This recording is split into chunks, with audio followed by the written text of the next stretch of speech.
the possibility, your imagination, a scientific process of studying to find, we're never going to find an answer. We aren't. We're going to find, oh, did I not tell you that? Damn it. Mike's off. Oregon He's out. Paranormal disbanded. We're never going to find an answer. We'll pick you up. Okay, cool. Okay. We're going to He's find really high maintenance. additional. Okay, never mind. We'll take the pretty one. Okay. Damn. All you're going to find is more stepping stones. It's going to lead you farther down a path of things you haven't possibly thought of how to deal with appropriately until you encounter them. So I would like to say we're all trying to look for the same answer. We're trying to find what I hope to find is very different than most people. And I think we all try to focus on the possibility of finding a consciousness in the beyond. But we don't even know human consciousness. We can't even define that clearly right now. So how do we define it with someone who's transitioned and moved on?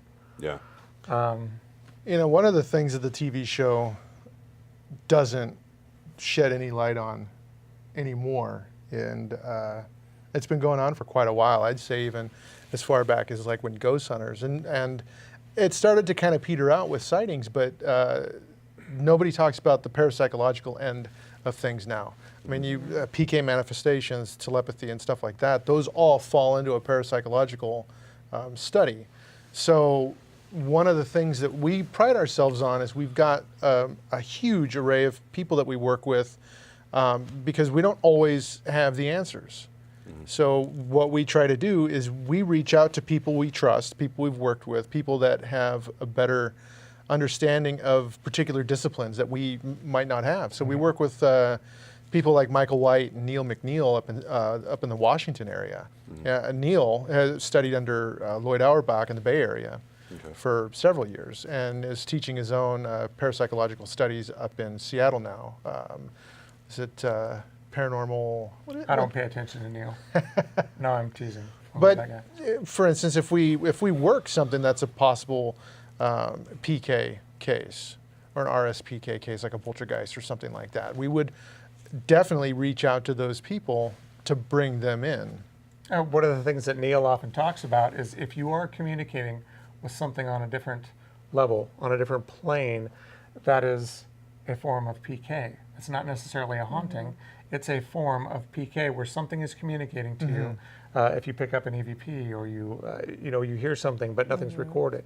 If you are interacting, it doesn't necessarily mean there's a haunting in your environment. It could be the possibility of a PK communication. Precisely, yeah. Between something beyond. And that is what we are always working towards attempting to forward, answering that question with Michael White with Paranormal Research and Investigations. And actually just on the Friday eve of the Oregon Ghost Conference that we just had in Seaside, we all were a part of a psychic manipulation experiment using a Ouija board, and the point was to see, we were also using remote viewers, one from outside of the building and another from outside of the state. So we were trying to see precisely that, if what sort of activity we were getting on the board and what was causing that, if the present investigators, such as ourselves, if we were somehow manipulating it on our own through a PK manifestation, or if one of the remote viewers was doing such. And that's something that we do with Michael White with PRI. Well, yeah, in fact, what is their website? Is it PRI? It's PRI. Paranormal Research and Investigations. It's Paranormal Research and Investigations, yeah, but it's PRI dash Oh my gosh, we're terrible promoters. WACU. Hi, Michael. Yeah. But no, the reason We really like you. Yeah. The reason I You're wanted to okay. throw that out there is because he documents all of these studies that we're doing and all the experiments, and he posts all the results online. And he doesn't do that just necessarily to say, hey, look what's happened. He does it in an effort to say, hey, if you've got an adjustment or you think you can provide information that would allow for a better result, do it. Yeah. Do it yourself, ask for our assistance, whatever you want to do. As long as, because truly, with investigating, that's what you have to do. You have to repeat processes again and again to find a common result. Yeah. So, One other thing that the TV shows have made very popular is investigating in the dark, which is a complete fabrication. You don't have to investigate with the lights off. You don't have to investigate at night. Paranormal activity happens 24 hours a day.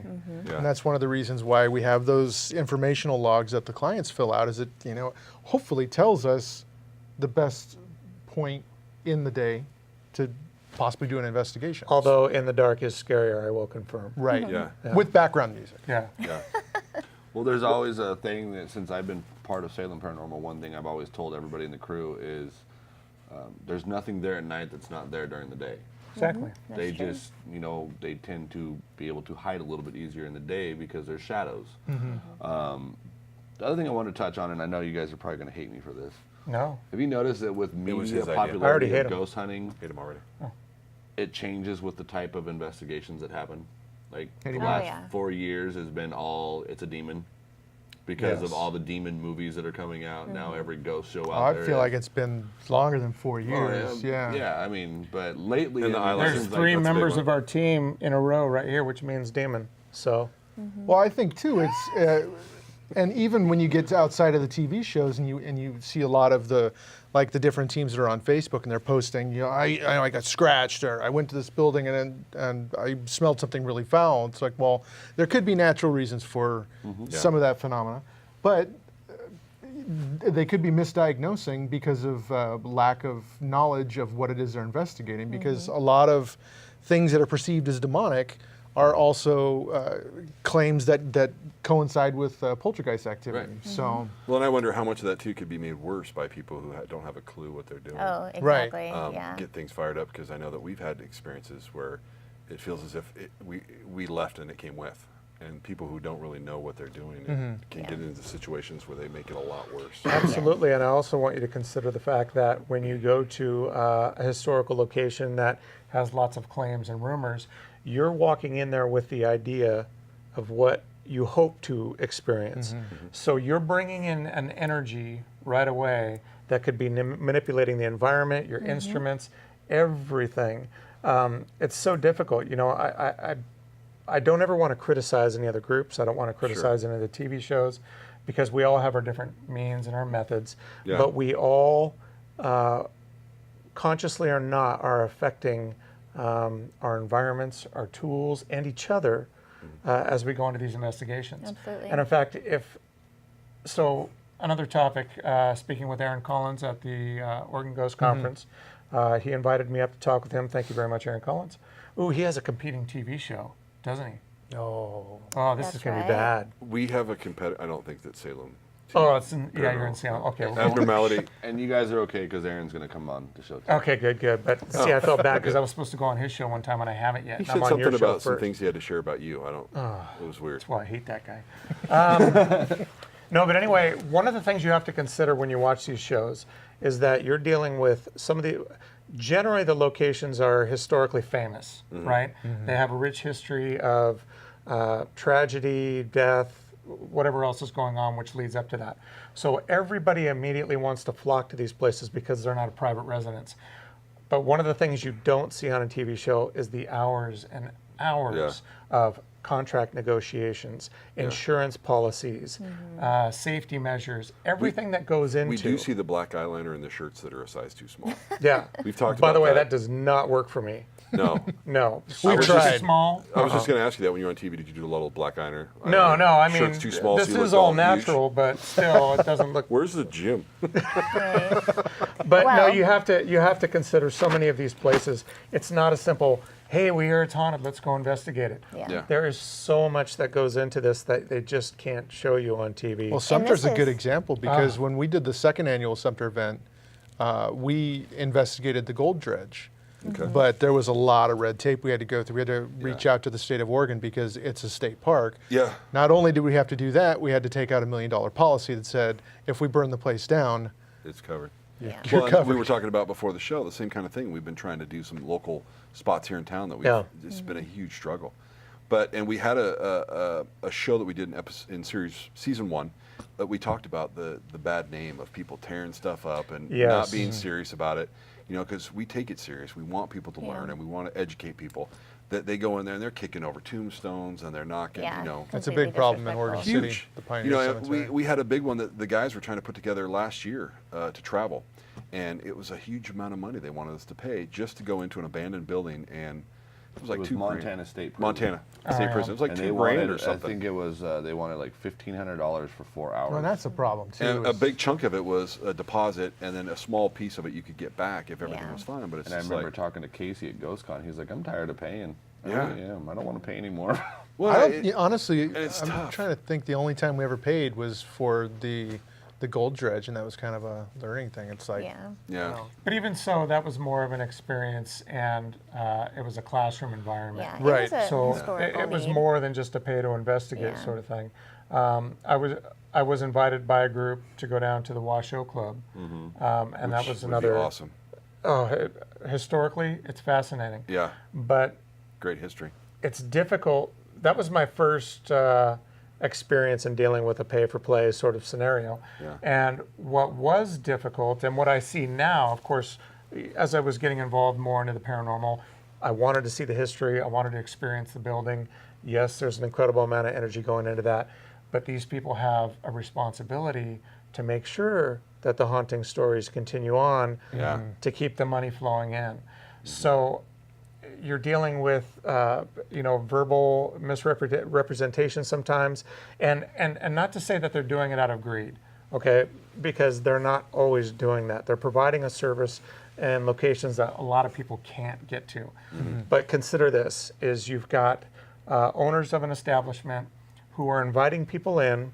If some person has a story, the first thing they do is repeat it to the others. They themselves can't spend the time, the energy, and don't have the equipment to go investigate it themselves to find out if it's actual misrepresented claim. So, it's kind of how myths and stories, while they all have a small foundation of truth, who knows where it is now? you Yeah. know? I wanted to add, with your question about everything these days being a demon, I'm our occult specialist. I have my background in occultism and demonology and theology specifically. And all the investigations I've ever done, I have never once ran into a demon. And that's one thing that we touched on. I think was in season 1. We were there and we were talking as me and Tony and Chris. Like, first off, if you remotely suspect you're going to be walking into a demonic hunt, don't. Yeah.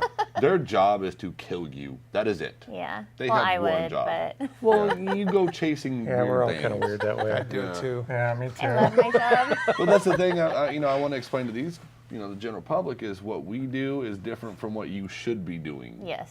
Yeah. Different than what you see on TV. We've gone into this, I hate to say industry now, because we like to scare ourselves. We want to do the research. We want to find those answers. And doesn't it suck how less you get scared now? Yeah. I remember when I Nothing first bothers started me doing anymore. this, and in fact, that home investigation, there was claims of a It's on child film. that was kind of being tormented, Mm-hmm. and so we were trying to, or you were trying to determine whether it was something protecting the child or whatever. So you had a recording of a baby crying on audio With a that fake baby. with a fake baby in a crib upstairs while we're all downstairs listening to an infant crying in bed, and they're like, "Yeah, I don't know if we got anything, but yeah, why don't you go up?" And I'm like, "I'm not going up there. That's freaking scary, man. Well, what we was- got a baby crying, and What was funny about that is, so during that experiment, we're all listening in because we had the whole building wired up so we could listen to it audibly from the nerve center. And during that experiment, you could actually hear this lady. It sounded like she was consoling this baby. And it was we couldn't make out any words. right, but you could It was hear a it. feeling in the way of the tone. Yeah, and it was right after that. It was, hey Jay, can you go check on the baby? Nope. Jay's not I moving. can't. I can't do it. It's not But a yet car you hung today, out in a guys. mine. I was just gonna say, and You hung now out in a mine that could collapse on you in any second, but you're not going to go upstairs to a fake baby. that's a different fear. That's a false sense of feeling I can control the situation. Yeah, very false. Yeah, but no, the interesting thing now is I find myself sitting in a basement, in a corner where people have been claimed to have been murdered, and I'll sit there for an hour by myself, and Yeah. I'll be saying things like, go ahead, you're welcome to touch me, you're welcome to pull my mustache, knock That's my what hat we off. do. Whatever you'd like to do, Yeah. I'm just trying to communicate with you. And there are times where I'll sit there and go, man, this is freaking weird. Why am I doing this? Yeah. But it's And I've had experiences at one of my jobs that I had where I was touching stuff like that. First time when I started to get used to it, it scared me. I ran. Yeah. I was jumping over stuff, knocking people down to get out of the way. Yeah. And now it's like I hear something and I'm gone. As I don't even wait for everybody else. So Yeah. yeah. That same thing. It's Yeah. you're just kind of immune to it. You kind of get numb to the whole thing. And I Don't don't know really if it's up and down. There's probably okay. So jumping back to the demon thing, this is really difficult for me sometimes, because to me, to label something as a demon puts a very religious aspect on things. Yes. I'm not religious, but I am very spiritual. We're gonna get along great. Yeah, we're gonna do all right. So one of the difficulties I have as soon as someone says demon, I feel that there's a very strong religious background, which I hate to use the term religious fears, but when people say I'm a God-fearing person, why should we be fearing God? Yeah. You can respect a higher power and respect a God. We shouldn't fear him. Yeah. And please, viewers at home, I'm not judging. I'm not We're trying gonna to put change. we're gonna put the disclaimer on the front Yeah, of the show the of views everything I we say. So am portraying are represented by the members of this team. But no, I want to. I want to. We don't know what it is that's trying to communicate, if it's trying to communicate that's a with TV us show. at all. You we know, just you watch don't TV shows where know. everything's a demon. So when people call you and say, "I think I have Exactly. a demon," because I saw it on TV last And night. so when something's touching you, when something's holding you down, for all we know, that's someone saying, I'm here, help, listen to me. This is the only way I have to communicate. It doesn't need to be evil. And this is actually my other job as part of Oregon Paranormal as the client relations consultant. So we get all of our calls and messages, and Casey weeds through them and lets me know who I need to call or which case might be more urgent than another. And the amount of people, when I call them back, what Casey said, we're their last resort. They're scared. They're confused. It's my job to just listen and validate. And the amount of calls that we get, the amount of people on the other end of my phone telling me that they automatically think that something that happened, a possible paranormal experience in their house, was first of all bad or aggressive. So it was unexpected. It scared them, so they automatically jumped to it being negative, therefore a demon, because nobody wants to assume that their transition grandpa is still in their house, and that's what everybody wants to believe, that it's a deceased family member or something. Nobody is going to consider that it's a grandpa trying to scare them No. from behind to get their attention. It's a demon. It's something bad. It's something sinister. And this is something that I'm fortunate enough to talk about quite a bit with the events that we do and my lectures and classes that I teach, to always remember that if you do have a possible paranormal experience, to take a step back and try to look at it from the spirit's perspective, and to best meet the spirit's needs, and to not automatically assume that it was an aggressive encounter, or if you were touched, if you were accidentally touched a little bit too hard and you felt you were pushed. Why is that scary? Stop and take a minute and understand what an honor it is to have been given any sort of contact, and work from there.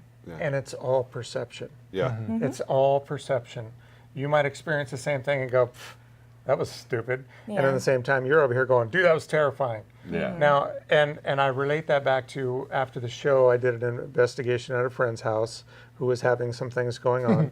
It was an old house. He's already laughing. I know. Not even a This whole is sentence actually out of really your funny. In mouth. fact, somewhere I've got the recording on my laptop. I save it because it's funny. I think it's on YouTube actually. No. Is it? I think it Is is. it? Yeah. Oh, I'm watching it now. Great. Now everyone's So, gonna it's somewhere in the. cut that whole part out. So, but I was in the basement. There was another person far off in the corner of the basement working with a K2, and I was at the base of the stairs that went up to the first floor, and there were wooden steps going up. And I remember standing there, and this person over here is asking questions, and every now and then the K2 would blip. And of course, being so new to investigating, I was like, oh, K2 blip, guaranteed haunting, right there. Now I know how K2s work. I question everything we get. But at the same time, I heard something creak on the steps in front of me.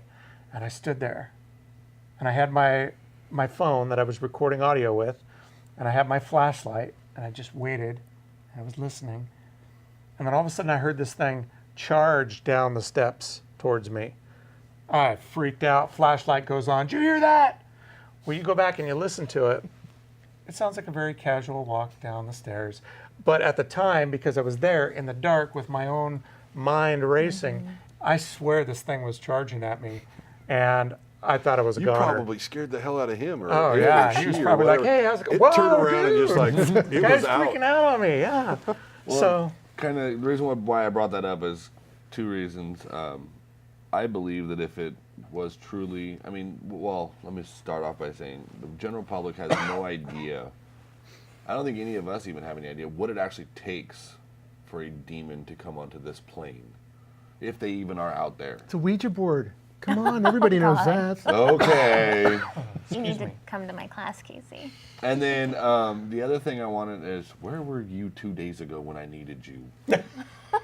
I got a random Facebook message 2 nights ago about this girl. She's in Mohawk, New York. I'm in Salem. New York Oregon. has a mohawk? Yeah, apparently. Wow. That's why they're But awesome. anyways, her house is supposedly haunted. She got scared, had her Native American friend from downstairs come up and do a sage burning cleansing. He got thrown against the wall. So she freaked out. Next morning, her son wakes up. He's got like grip prints on his calf. She freaked out again. So then she messages me and she's like, I need your help. So I started reaching out to all these paranormal groups on the East Coast, just like, dude, I can't make this. You know, there's a kid involved. That's where we stand in our group is if it's kids, we go. Yeah. Because that's kids. I'm sorry if you're an adult, we'll get to you, but if you're a little kid, we're going. Well, in the meantime, yesterday she had another friend come over and do a different type of cleansing, and he got thrown against the wall again. He's pissing it off. That's what I'm thinking, but I can't tell her that. I just said I would suggest you stop trying to do cleansing. And she was like, okay. that's a good point. I never thought of that. Well, obviously, I'm not saying it's evil by any means, but first off, to do a cleansing, you have to believe. You have to believe that it's going to work. Yeah. And if you're going to keep feeding it attention, a cleansing is pointless. That's the way I look at it. I mean, it's like we were talking about in season 1. You could we could go in and help you out, comfort you and everything like that, but if you're sitting at home on your couch going, I wonder where that ghost went. Well, now you just Precisely. brought it back. Yeah. Well, you're looking at that from not just you're looking at it from a metaphysical point of view, because what you just said, there are so many components behind a possible cleanse and then everything that happens during and after that. And that would, of course, have to do with the belief of the client, and then bringing in the appropriate person to do the cleanse and the appropriate tools and everything. And then a lot of people also don't stop for a second to think about, again, looking at something from the spirits or the energy, the entity, whatever you want to call it, that perspective.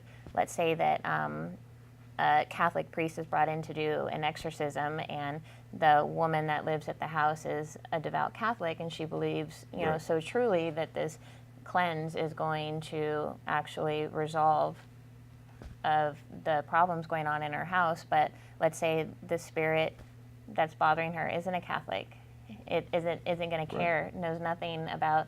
It could be Native American. It Exactly. Could be Yeah, a there are crotchety so old guy many that just- components. He Doesn't want doesn't care anybody about there. your Catholic Exactly. belief. No. Yeah. So And if you- everything is circumstantial, but it is all based off of belief, and that Yeah. is why metaphysically and psychically and from a parapsychological point of view, that's why everything has to be married. Everything has to be looked at. It's a huge big picture. And what a travesty to find out possibly someday when we transition and move on. And the guy was going, yeah, I was kicking you up against the wall because I was going, wait, before you boot me out of here, listen, my body's buried in the freaking basement. Somebody get down and dig me out. The gold. All right, guys. Well, that brings us an end to our interview with you. You Yeah. guys have anything else you want to put out there? Website information to the general masses? Plug time. Gosh. OregonParanormal.com. We're on Twitter @ORParanormal. We're kind of everywhere, and we're Yeah. really personable. So if anybody wants to just reach out and talk to us on Facebook, we try our best to interact with everybody that we talk with. And my recommendation is hit up the website where you'll find all the other groups who we work with, Oregon, Washington, the various teams that we do experiments and team up with. So And Oregon Paranormal Radio is one of the best podcasts in the world. I haven't heard of that So- one. Which Oh, we'll talk later. okay.